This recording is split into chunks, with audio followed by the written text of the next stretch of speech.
We are now just DeJuan Jones' number of days away from seeing two of the great superpowers in college football meet at the Shoe, Notre Dame, Ohio State, September 3rd. It is June 16th. We're talking Buckeyes. And of course, recruiting is first and foremost on everyone's mind right now. We got Steve Hellwagon on the line, of course, from Bucknuts 247 Sports. Tony Gerdeman coming our way very soon. Steve, how we doing today? We're doing good. It's actually not quite as hot here in Columbus as it's been the last couple of days. It was pushing 93, 94, 95 on Tuesday when they had camp, a morning session for linemen and an afternoon session for skill position players.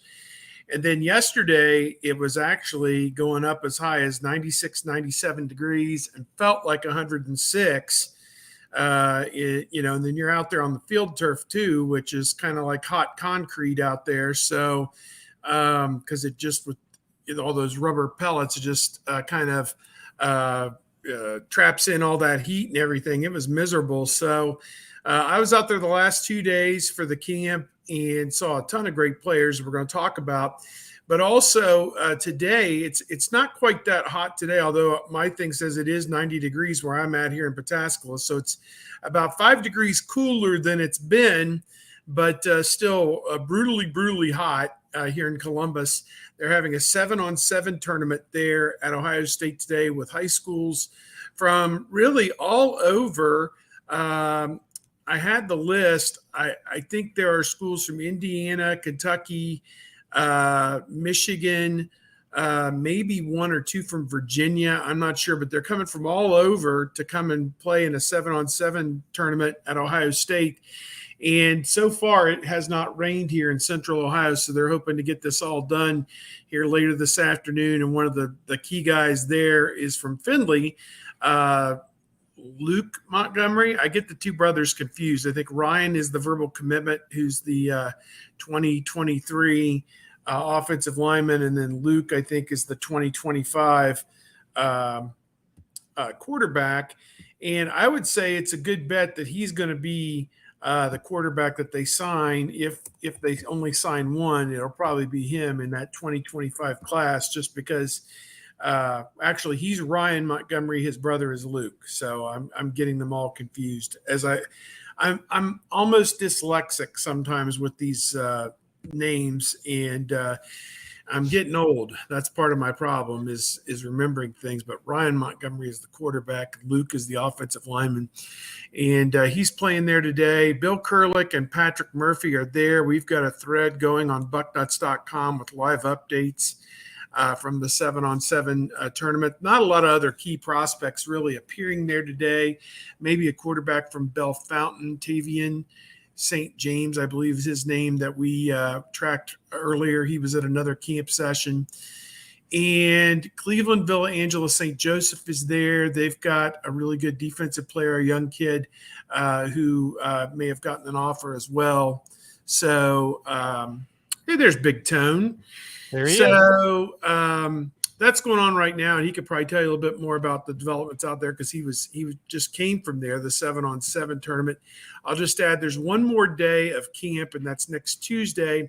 And Dylan Raiola, the quarterback from Arizona, committed in the 2024 class, considered the top quarterback in the 2024 class, will be at the camp on Tuesday. And as our colleague, Mr. Noon, said yesterday when we were all at the camp, Tuesday is going to be a show because Dylan Raiola will be there. And they usually have one camp session where they rock the vote and get all the former players out there and have all the prospects attending and all that. So that may be the all-star day when Dylan Raiola comes back to Columbus next week. But Tone, I'll flip it over to you. What'd you see out there today? Nice weather we're having, huh? Well, yeah, Dylan Raiola won't be the only thing coming back to town next week. This weekend it's going to cool down, be into the 70s, and then Tuesday it'll be back up into the mid-90s for Dylan Raiola. So just what the media wants to hear, another hot day there. But yeah, I stayed for about half of it today, was there for 3 sessions, watched a couple of quarterbacks, young quarterbacks, including Ryan Montgomery out of Findlay, who's a 2025 kid.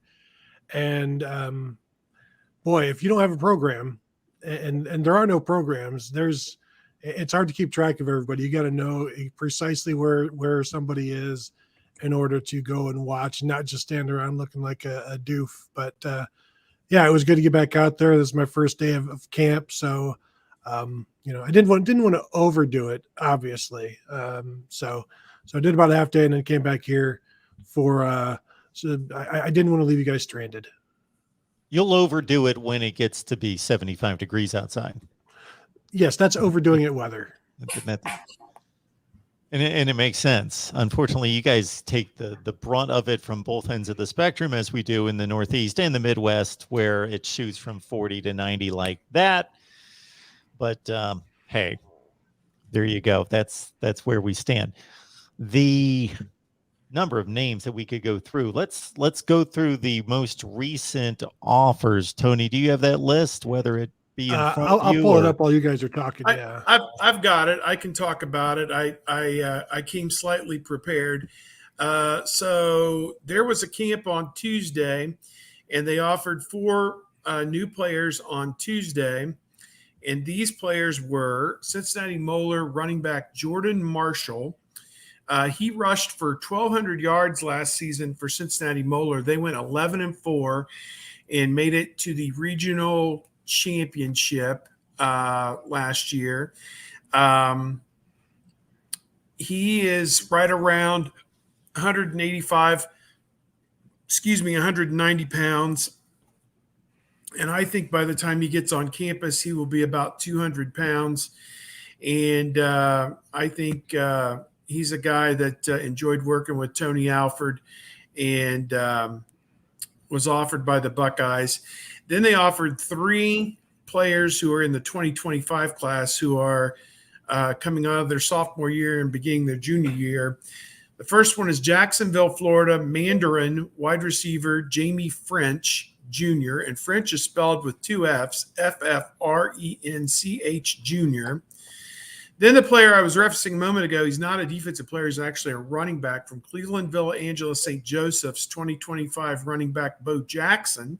Interesting name there, but not related, it doesn't seem, to the Bo Jackson we all know about. And one more, Buford, Georgia 2025 linebacker Jaden Perlott. So those were the offers on Tuesday. And then we came back on Wednesday. 3 more players were offered. Virginia linebacker Christopher Jones. I really like him. He's like 6'2", 224 pounds. Has a little bit of a knee issue right now, but he went through camp and looked pretty good. He didn't run a real fast 40, and I wonder if that's because of his knee issue right now. But he's got offers from everybody. Virginia Tech. He was going to Notre Dame today, he said, and probably going to get offered by Marcus Freeman, you would think, up there. And then just a ton of great offers for Christopher Jones, and he is right out of Central Casting, what you would think of as a college linebacker. Ohio State hasn't had anybody who looks like him at linebacker in a number of years, maybe back to Raekwon McMillan type player. So they need help at linebacker. So he is ranked number 104 in the country right now for 2024. And I kind of right now take all the rankings for the underclassmen with a bit of a grain of salt, because I think the analysts are just starting to kind of wrap their arms around underclassmen a little bit, and it's way premature to rank 2025 kids. Then 2 other guys from 2024 that were offered yesterday, offensive lineman Ian Moore from Indiana. New Palestine, Indiana is his hometown. And then Christian Bentancur, a tight end from Illinois. Kevin Wilson had him in early in the day and did a separate workout with him and liked what he saw. The tight end groups in each one of these camps have been really good. And Kevin Wilson's had his pick of the lot, obviously, which ones he wants to make an offer to. And for this kid, Christian Bentancur, I believe that was how it was, Bentancur, again, kind of obscure names we're getting, and hopefully we're pronouncing them correctly. But that was a good sign, obviously, for there. So that's 7 new offers just in the last couple of days. No new commitments yet. Maybe something like that will happen after the last camp next week on Tuesday. And obviously going in to late July, they have official visits each weekend as well. I know this is a big official visit weekend coming up. I don't have that list prepared right in front of me this moment. I think the next 2 weekends they're going to do a lot of visits. But that's what we saw the last 2 days, and all those guys very impressive. Again, the offensive line group with that kid from Indiana, they have, 20, 30 offensive linemen at these camps each day. And Justin Fry, gets to get in there like clay, and he's molding them, and he gets to get down there in the dirt with them and get them in a 2-point stance and see how they do in the one-on-one drills against the defensive linemen in the group. And it's pretty easy to see who can play and who can't. So I think that's how they're predicating a lot of their offers. I think one of the good things is you have both the 2024 and 2025 in-state running back that is good enough to be offered and that you like. And that's a departure. Yeah. And anytime you can offer a running back named Bo Jackson, in my opinion, you go ahead and do that. I did think it was interesting that the Christian Bentoncourt tight end was also working with current Ohio State freshman tight end Bennett Christian.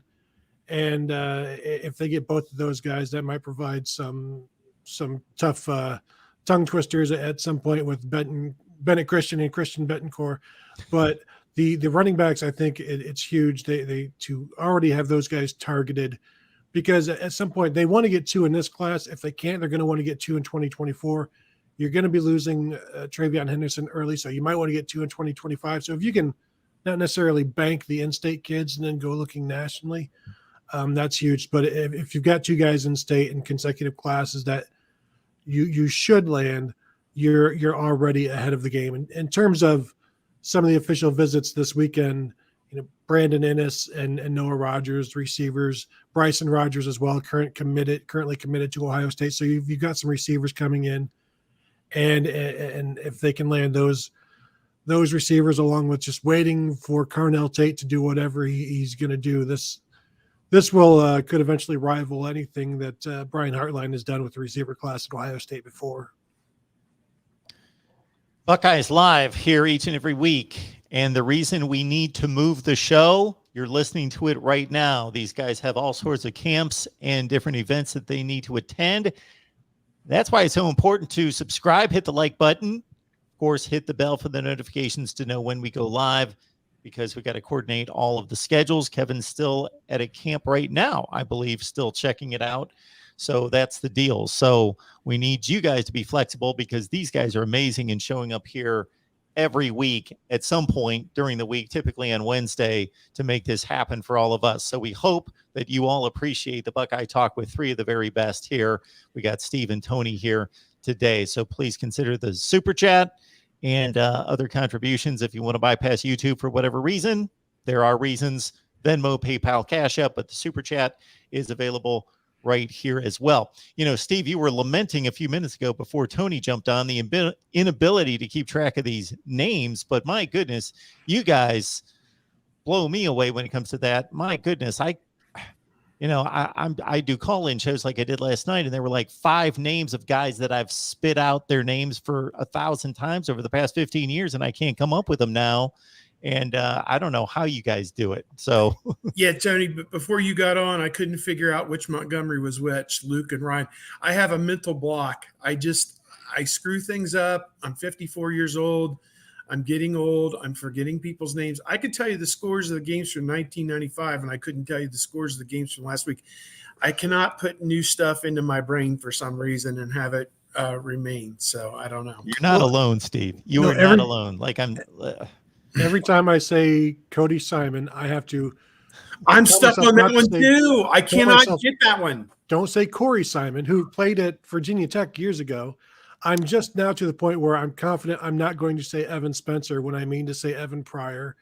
So, happens to the best of us. Or confuse that Pryor with the defensive back Pryor that left, whatever his name was. Isaiah Pryor. Yeah, I'm dyslexic or whatever that is. I don't know. I tend to flip-flop Pryor and Josh Proctor. Yeah, there's another one. But we will try to keep it straight. These guys do a tremendous job. And again, I think it's phenomenal that we've got this show because these guys show up each and every week. So please show some consideration for that.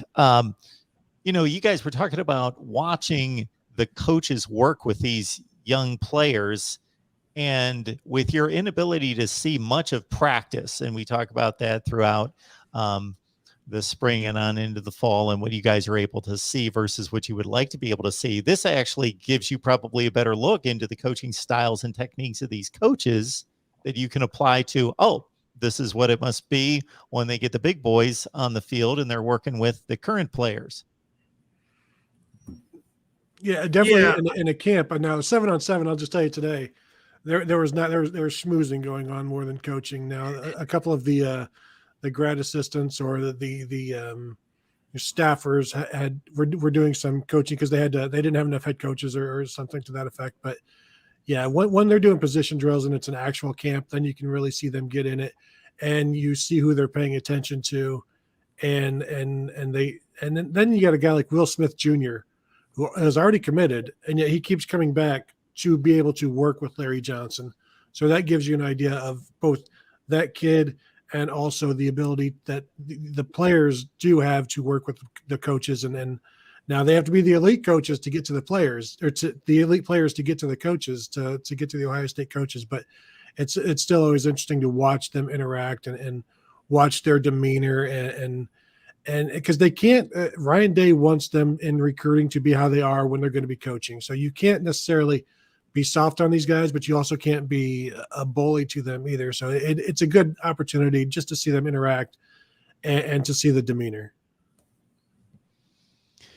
Keith Fresh, you're reminding me of how awkward I sounded when I worked in the South for 7 years and I kept saying, you guys this and you guys that, and it was y'all. Y'all think the 2025 offers are made to combat NIL so that they can get a head start on relationships.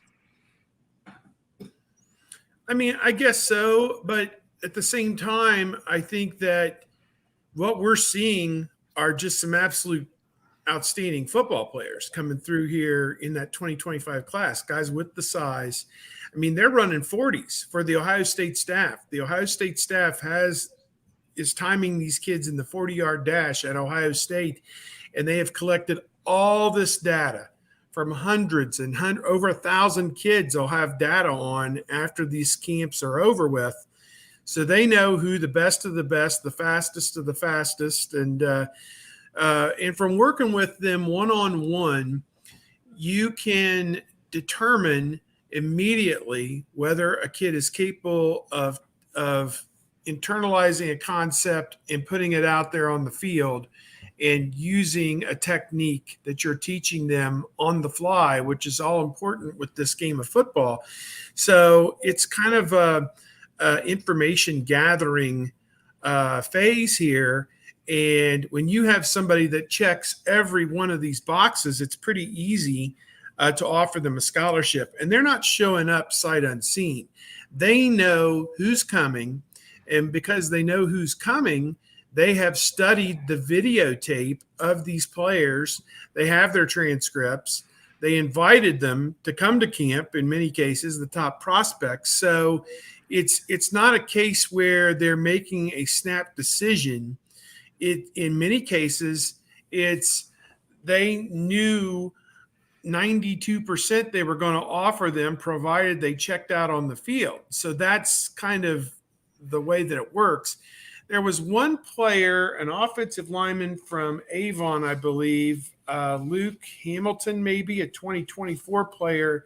I think we were all a little surprised. He did not get immediately offered. He's a 2024 player from Avon. Luke Hamilton was not offered at the Tuesday camp, but I think there is a thought that Justin Fry will get through the camp on Tuesday and then take into account everybody he's watched and maybe make some offers at that point. I think one last thing I'll say, because I don't want to dominate the entire time talking about this, but offensive line in particular, they're kind of behind the eight ball. I mean, I like Greg Studerawa, but his recruiting left a little bit to be desired. He got Paris Johnson and he got Donovan Jackson. And after this season, when you figure DeJuan Jones is probably gone, Matthew Jones is probably gone, Paris Johnson most certainly. I mean, I read something today, Paris Johnson could be a top 10 pick. Tony, I don't know if Paris Johnson came out on the practice field there today while you were there, but he was out there the other day, and he looks like he's going to play 15 years in the NFL. I mean, he is a lean, mean, fighting machine. He is ready to go, and still got 2 more months till camp begins. I mean, or 6 weeks, I guess. He is going to have a year, I think. So my long and short of this is, okay, you've got Montgomery committed. You've got Austin Siravad, or however you pronounce that name, Siravold. And then Joshua Padilla, I think, from Wayne High School. You've got those 3 guys committed. If you're taking any more offensive linemen, they need to be of that Paris Johnson, Donovan Jackson ilk, and not a project, not a person who's going to help you in years 4 and 5. I fully believe if they lose DeJuan Jones, Matthew Jones, Paris Johnson, I figure Whippler and Donovan Jackson, he's an indentured servant for 1 more year after this. But Whippler, I would figure, would be back. You're going to need to get in the portal and maybe get 2 starters out of the portal for 2023, trying to keep the year straight. So I've just riffed on offensive line there for about 5 minutes, but they got some work to do there. And so I think he's being very judicious with the offers from these camps, with 23 kids in particular. You got to be a top 100 kid to get an offer for 23. And then for 2024, you've got to be really good. So he's going slow. Yeah, and as the calendar moves later in 2023, the 2023 class, then your options, you can widen them, and that's when you start to reach. You don't want to be reaching at all, but if you still need guys, and then you have to decide, do you reach or do you bank it for 2024? How are you doing right now in building the 2024? Because that's where a lot of the relationship building is being spent right now with Justin Fry as well, because you're playing catch up with 2023. You're trying to not have to play catch up with 2024. You're trying to hit that in stride. So you're spending time on that. Back to the original question of the 2025 offers being to combat NIL. I think it's just a sign of the times, more so like the clock has sped up and it continues to speed up. And I don't know that you're combating NIL. You're just combating other teams. Like you want to be known. Now, if you offer an Ohio kid, you better be prepared for them to commit. You offer anybody else, and it's some of these offers are like candy. You just give them away, and then that's how you let them know that you were really interested. Not all of those kids with those offers can commit because they can try, and Ohio State will be like, well, come back to camp. We'll see how you are. And in the 2025 kid right now, like, there may be only a handful of kids they would even accept commitments from. So it's just the way of the world. It's getting your foot in the door with a lot of these kids and building those bases, the basis of those relationships, because it takes time. And sometimes you have to do it with an offer to let people know you're serious. Transitioning from the NIL question we just got to a super chat question coming in from Roger Smith. My question would be, there was a definite hierarchy to college football pre-NIL. Okay, I would expect, because of what determined that hierarchy, that would generally stay in the same order, because there were reasons why those schools dominated before, and they should be able to continue to do so even in the new world. However, there would be instances where some programs could elevate and others decline based on their inability to keep up. I know the indicators are very, very in the early stages, but is there any thought about whether Ohio State's in amazing position, or just kind of towing the line, or are trying to catch up with where they should be regarding this whole new world? Well, there's towing the line. The problem is that every program sees the line differently, and so they're towing different lines. And Ohio State doesn't want to be doing something that is going to get them in trouble down the road, whereas other programs that's not necessarily the concern, because the rules as they are right now, you can find loopholes, you can push the boundaries, and the NCAA is looking out for it right now. But I think Ohio State is doing just fine. You look at the Midwest programs, the only program being talked about in terms of NIL, I think, is Ohio State. And so that's kind of been, now Notre Dame gets into the playoff picture every now and again, but like Ohio State's footing hasn't slipped, I don't think, at all in the national picture. The SEC is still going to combat with itself. Ohio State will combat with the Midwest, and nobody's really challenging them NIL wise. You have Michigan talking. What did Jim Harbaugh say? It's not a transactional experience. It's not transcendental, but they're not looking transformational. Yes, I believe is the word. They're not looking. Yeah, exactly. So, and you go back to a year or two ago, James Franklin said they're not really going to get into the NIL stuff and recruiting. And so if you don't want to do that, that's fine, but it may put you behind the times while the times are like this. It may not always be like this. I don't expect it to always be like this. It shouldn't always be like this, but I think Ohio State is fine. Now where you'll have concerns is compared to how everybody else is operating, how the operating is going at USC, or how the operating is going in the Texas schools or in the SEC. And really, that's where the competition is. That's what Ohio State should be comparing itself to.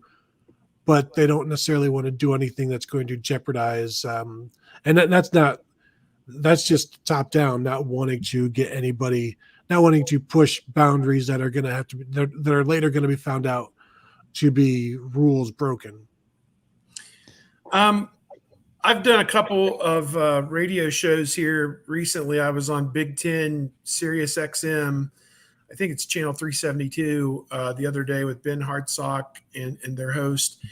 And we kind of delved into NIL a little bit. And this, I mean, from a 5 mile up in the air viewpoint, for starters, we know who the upper echelon of college football has been and will continue to be, theoretically: Alabama, Clemson, Ohio State, Georgia, LSU, to an extent, a small extent. That was maybe more of a blip than being considered upper echelon. And then Oklahoma has been a consistent playoff team out of the Big 12, and maybe one or two other programs are kind of on the periphery.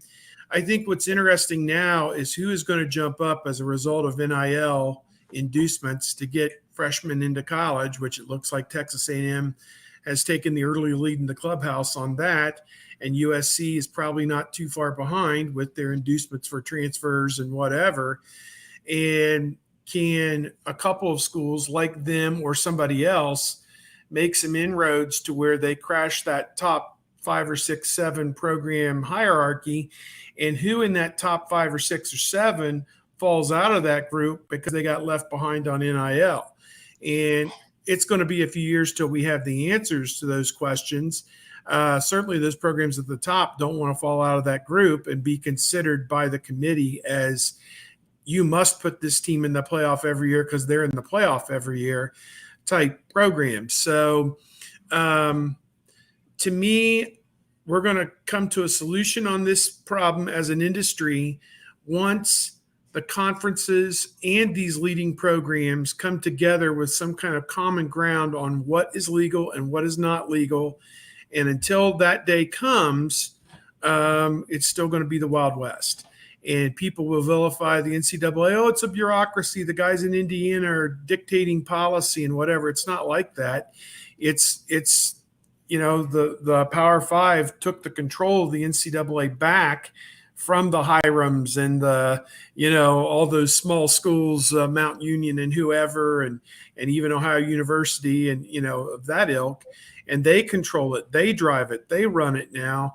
And it's on them to set the agenda and have the Blue Ribbon Committee that sits down and says, yes, your boosters may contact these kids on the very first day they arrive on campus on June 5th, when they arrive for summer conditioning or summer quarter, freshman year, or in January if they early enroll for winter quarter or winter semester, that's the day. Have at it. You can stick your tongs into them. But what we saw with Texas A&M was it was being done obviously before the signing day back, prior to December. So that's how they got those kids theoretically. That's what Nick Saban has alleged, and that's not what this was intended to be. And, what the truth is and what the supposition is, we don't know, but they got to come to grips with this as an industry. Otherwise, it's going to continue to be the Wild West. I wrote after Jordan Addison went into the portal, and maybe after he committed to USC, I started bidding at $1 million. $1 million. Yeah, jump into the portal because, hey, it's not like Pittsburgh's going to say, no, you can't come back, kind of like when Carlos Boozer told the Cavs, yeah, just go ahead and make me a free agent. Don't worry, I'll come back. And then he left for bigger money to Utah. But what I wrote was, if coaches are going to complain, then name names. If you don't like players, recruits being induced with these NILs, start naming names. And because Pat Narduzzi was talking about before Jordan Addison went to the portal, I heard him on a radio show saying 12 different teams try to get Jordan Addison to leave via the portal. Name them. Name the teams, because if you're all going to be keeping this open secret, then you're just as guilty. Like, you're not an innocent player in this.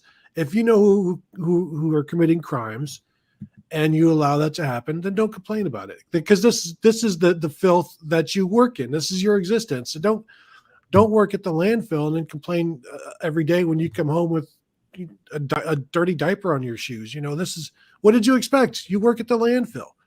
And so you have Nick Saban come out and say something, and then it completely blows up in his face. And so now I don't know that anybody's going to start talking anymore, because they saw how poorly, if it goes that poorly for Nick Saban, now he could have done it in a better way, and things can be done tactfully. But you also have to have the players willing to do this. Like if Jordan Addison had come out and said, these 6 teams contacted me, but I stuck with Pittsburgh. It's up to the players, I think, to get involved as well. And they're not necessarily going to want to do that. And even as the NCAA comes back and they're talking about, we're gonna find all these, we're gonna find inducements. Players aren't going to get punished, but schools will. That's not going to really get players to talk either, because we've seen how powerless the NCAA is. And even though they have rules and they say, well, we're going to enact them now, it's like, well, sure, as long as I tell you the truth, and you know what, I'm not gonna, I'm not willing to talk. Because if you're not going to punish the players, because that was what in the past you had to punish the players if they wouldn't talk, to get them to talk. And now if you go into this thing like, well, we're not looking to punish players, then why would they talk? And we know the NCAA's first destination in trying to find something out, their quote unquote inquiry sent them to Miami. So whether that's coincidence or Miami fans will say that they are always the bad guys and the targets, then that we will see what comes of that.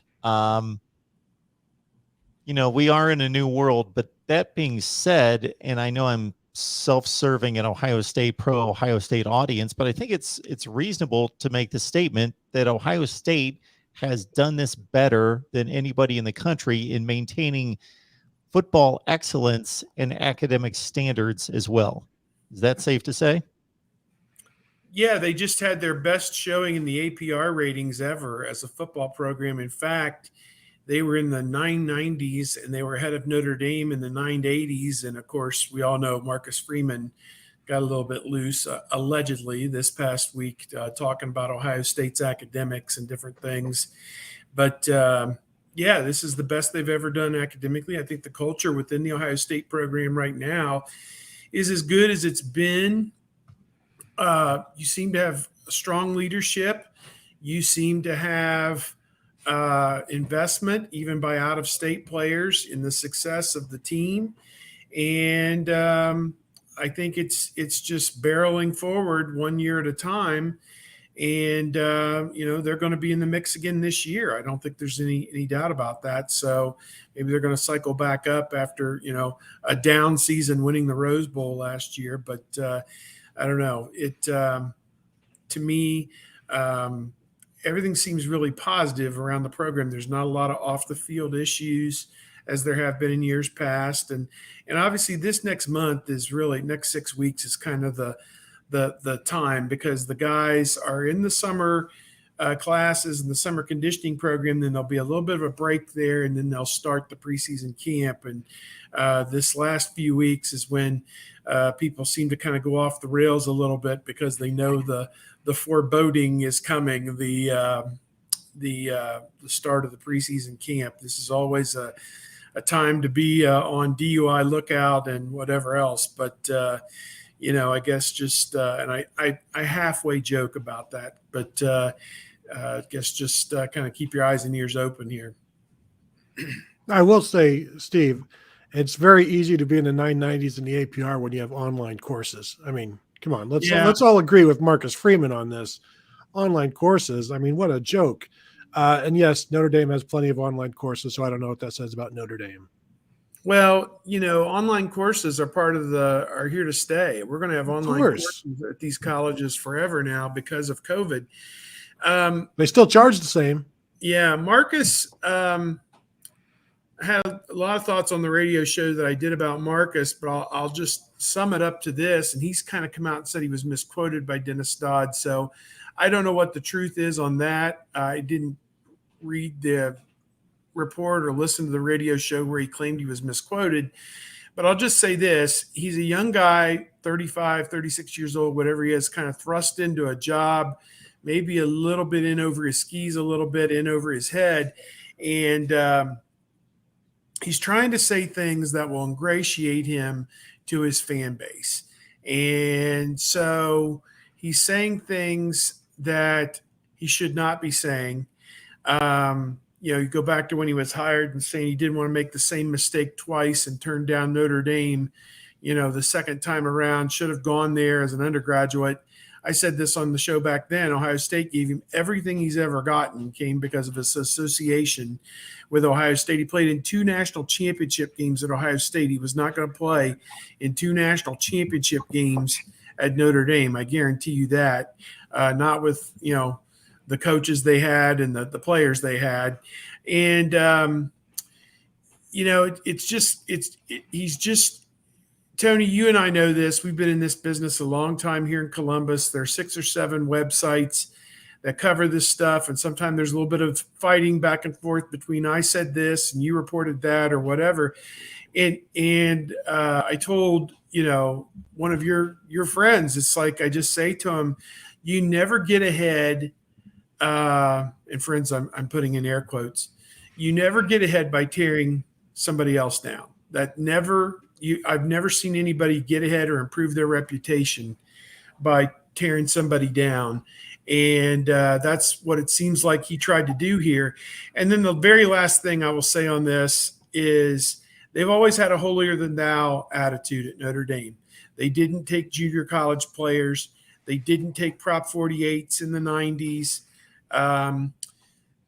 Miami and Michigan and Ohio State were beating them with players that they couldn't get admitted to Notre Dame. And that was a Miami, Michigan, Ohio State problem and not a Notre Dame problem. And on it goes. We don't schedule MAC schools. We don't schedule FCS schools.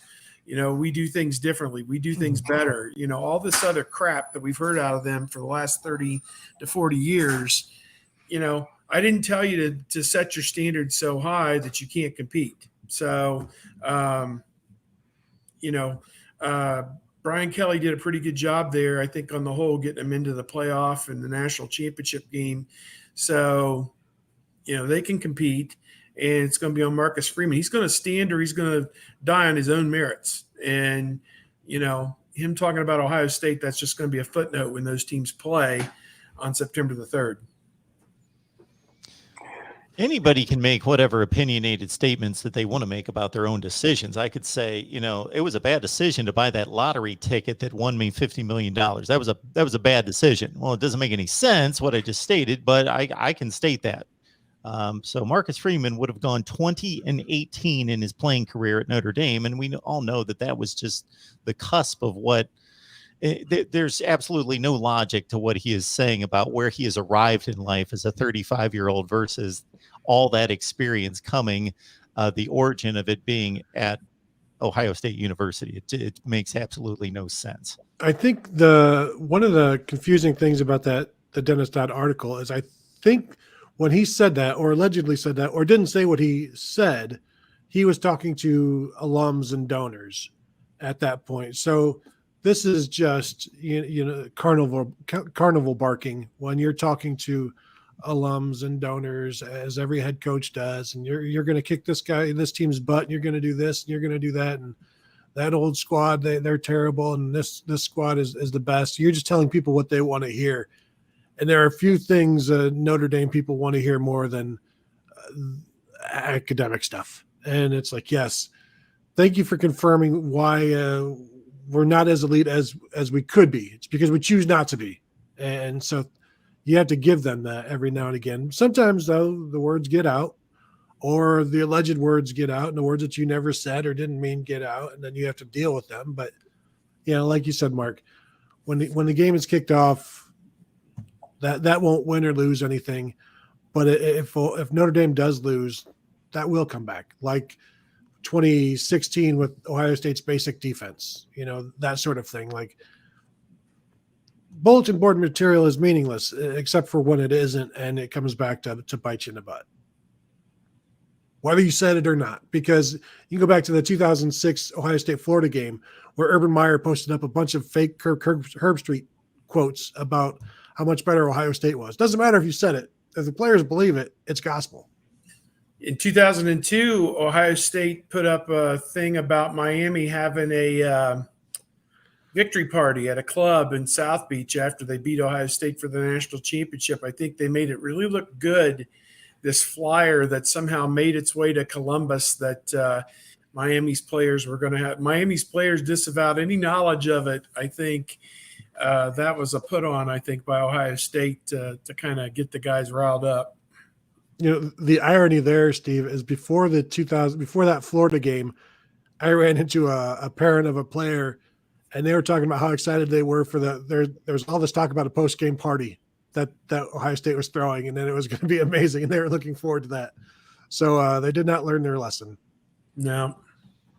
And that seems to be a long-running narrative on all levels of sports, of that being a great motivator before a championship game, when the one team finds out that the other team has already printed the T-shirts and planning the parties. Yes, we were in I want to say we were in Knoxville, Tennessee for Sweet 16 basketball, and Ohio State, I don't know, they played Auburn on the Thursday or Friday, which was the top seed in the regional. And somebody saw something on a bulletin board that they had put up about their dinner plans for the off day or whatever or something. And Ohio State came back with, you're going to have to cancel your dinner plans because you're going back to Auburn, Alabama. But yeah, that was one of them. Yeah, that Scooney Penn Michael Redd back-to-back showings against St. John's and Auburn were one of the more fun for me basketball experiences. That was special. Ohio State, absolutely. That was special. All right, we've got Roger Smith here, continuing on the NIL beat. What's the breaking news regarding NIL? And I've been looking around, and I don't know what he's referring to. Is he asking, is there any? If he could be more specific, I don't know if he means on a local level or a national level. Yeah. I think that there are forces in Columbus that are working somewhat furiously behind the scenes to, enrich these guys one way or the other. But I don't have any specifics or anything, what if it's the Schottenstein group or somebody else, or, there just isn't, I think I told this story that last year there was a car dealership that said we're going to have cars for CJ Stroud, who hadn't even started yet, Mayan Williams, who had only played in 4 games the year before, Zach Harrison, Haskell Garrett, Chris Olave, and maybe 1 or 2 other guys. And come on out, you'll get to talk to the guys. And this was in like late July. So I'm figuring, okay, I'll go. So I go, and you get there and you stand around for 2 hours because, well, he had a class. We want to wait before you talk to the guys. We want to get them all together and take a photo. And I just realized that it's amateur hour dealing with these people, and particularly dealing with college athletes. It is amateur hour because you can't count on anybody being where they need to be at a certain day or time or whatever, because everybody's schedule is so with classes and, their personal whatever they got to do. There was somebody that said, oh, I think he's back at his place of sleep or something or the other. It's just like, hey, if they don't care anymore about it than that, why should I care about it? And so at that point, I kind of made the decision I'm out on NIL. So I'm just not going to waste 1 minute. I'm going to cover football. Whoever shows up to play football, I'll be there to watch it and tell you about it. It's interesting because I actually put a poll up on our board. Do you want constant updates on NIL? Or do you, if there are similar, you read it, do you, but you won't seek it out? Or do you not want it at all? Does it make you angry? I had 5 different selections. And the people who don't want it were a minority, but they're about the same as the people who do want it, who seek it out. And then everybody else, I don't need it, but if there's news, fine. And so I'm with Steve. Because I wrote on the board, we're not getting paid to advertise for these for these places, and that's essentially what we would be doing. And it's that's not saying, give me money and I'll write about it. That's PR. But, if I don't see this as, if you want to have an NIL beat, which you look at the On3 network, they essentially are doing that. That's fine. Go cover that.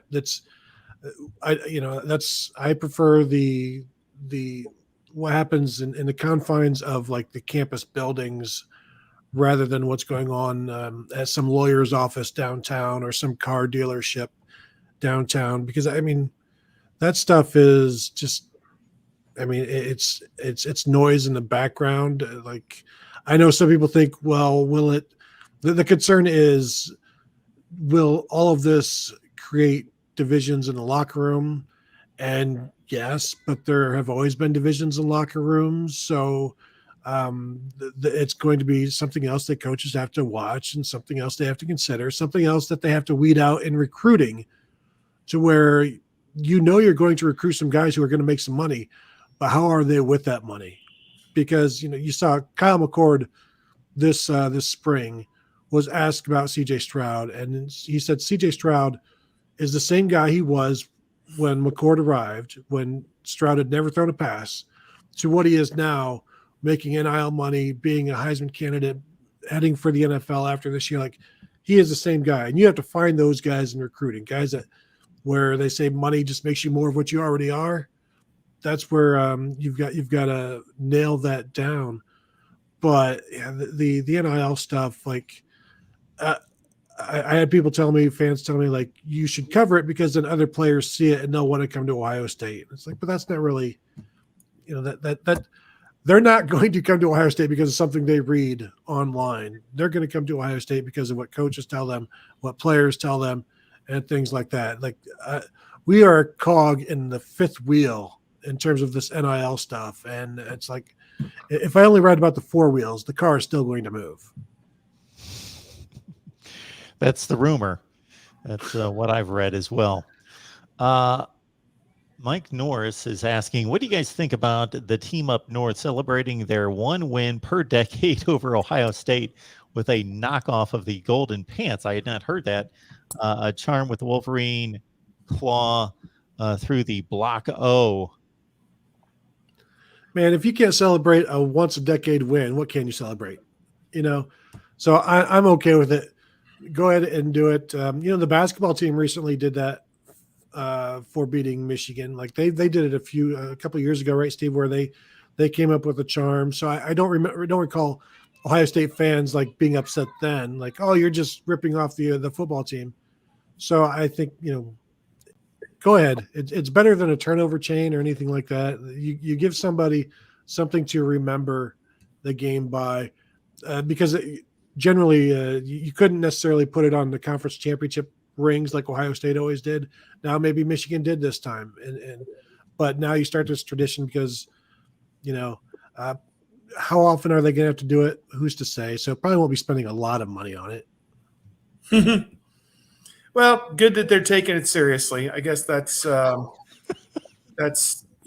taking the rivalry seriously for a change. I just don't think that they seemed like they cared too much up until now. So I don't know. Good for them. Oh, don't let them fool you, Steve. Yeah. When you can't win it, it's better to make it seem as though you don't care. Yeah. And like Notre Dame, you've got more important things to be thinking about, like academics, going to class. Like when nobody goes to USC games, there's just so much to do.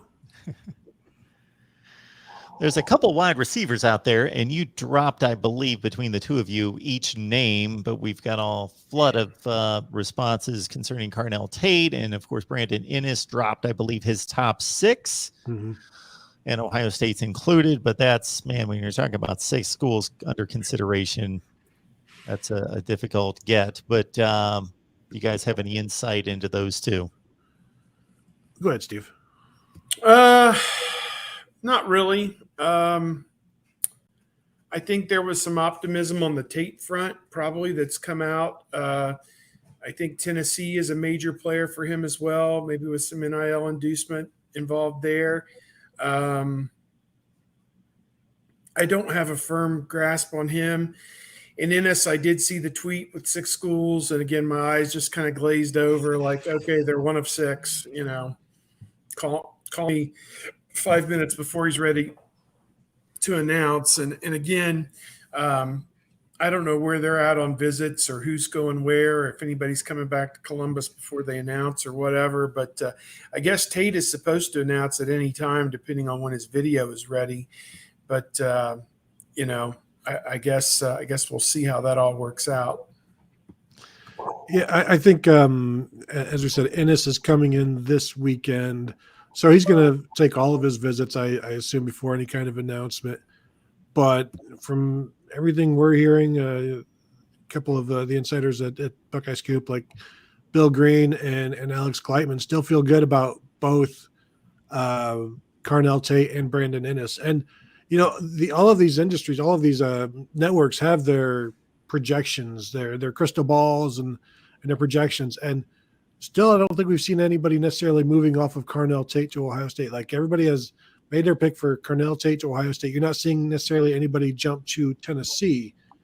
And once word kind of gets out about where somebody is going, you will see projections switch. Unless, of course, Carnell Tate is choosing Ohio State, in which case you'll see maybe more come in on Ohio State. But for me, like, until I see people saying, "Oh, no, I'm definitely hearing more Tennessee," I assume both are going to end up at Ohio State at this point. Now we are 6 months out from signing day, so definitely anything can happen. And Brandon Inniss has already committed to Oklahoma once and decommitted, so you would hope that his next decision will be his final one. But I think from the people I talk to, they feel good about both of these guys. And it's, you're starting to see some Tennessee noise that they're kind of disappointed that they may be losing the grip on Carnell Tate. You wonder what their second offer is going to be like. Do you up the offer, or do you send it to somebody else? Appreciate everybody being here for Buckeyes Live. And again, we typically come your way every Wednesday at 1:30 Eastern time, but that's why it's important. These guys have cams to cover. We've got 4 schedules to coordinate. Just subscribe, hit the bell for the notifications to know when we go live. I've got one other personal question here. There's a guy, Big Game Boomer. He's got a Twitter account. He posts all sorts of lists and ratings and rankings. I came across one with offensive coordinators with Kevin Wilson.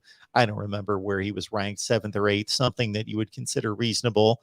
He's coming into what, a 6th season as offensive coordinator at Ohio State.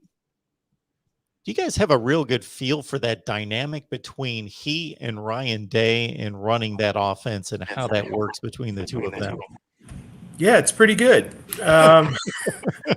Number 1 in the country in points and yards last year. I think that kind of speaks for itself, and they're going to be in the top 5 again this year, barring a broken leg to somebody who, we won't even say their name. But yeah, I think they're in lockstep with one another on how to attack opposing defenses. And I did think it maybe took them a year or two to kind of get that synergy going. But I think with Kevin Wilson, Ryan Day sees a technician, a guy who can give you the template, give you, the smorgasbord of options to choose from, and prepare a team, nuts and bolts, side to side.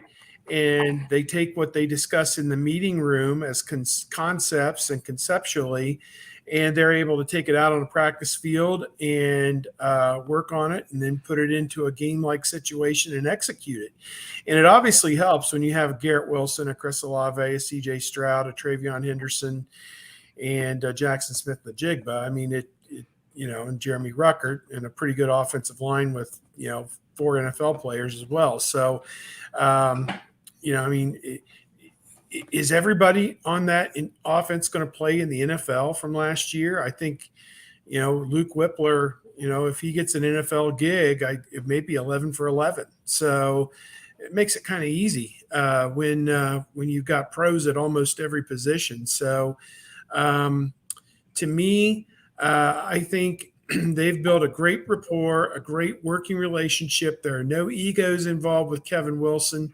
He doesn't have to tell everybody, I masterminded this, I masterminded that. He's happy with what they're paying him. He's got stability. Was he the head coach at Indiana? Yeah. And had he started to build something special at Indiana? Yeah. And then it kind of got pulled out from underneath of him for reasons that people have forgotten or no longer care about. But he landed on his feet, and he's doing really well. I assume he's making 1.5 or more. What was he making as the head coach at Indiana? Maybe 2.5. So he's, not far off from where he was, and doesn't have anywhere near as much responsibility. So, I think that he's happy. I don't know that this is the twilight of his career. If he's burning to be a head coach again somewhere, sometime, if the right opportunity came up, maybe he would take that jump. But I think he and his family are loving it. And his son's on the team at Ohio State. I think he is, what is the best analogy? That, I don't know, happy as a clam, happy as a pig in blank. I don't know, just what. I don't know. Somebody bail me out here. He's very happy in his role from everything I can. And they're selecting. I mean, they're getting the top quarterback in the country almost every year, or top 5 every year. So why wouldn't you be happy about this? Yeah, and they work really well together, calling games. This is Kevin Wilson, this guy who has been the offensive coordinator at teams with 2 2,000-yard rushers. He did it at Indiana, did it at Ohio State. Has had offenses with 2,000-yard rushers. He also did that at Indiana, but also he's had quarterbacks that threw for 4,000 yards. Did it twice at Ohio State. Did it with Sam Bradford. So he can do any kind of offense that you want. And what he is sometimes is as a reminder to Ryan Day, hey, let's run the ball.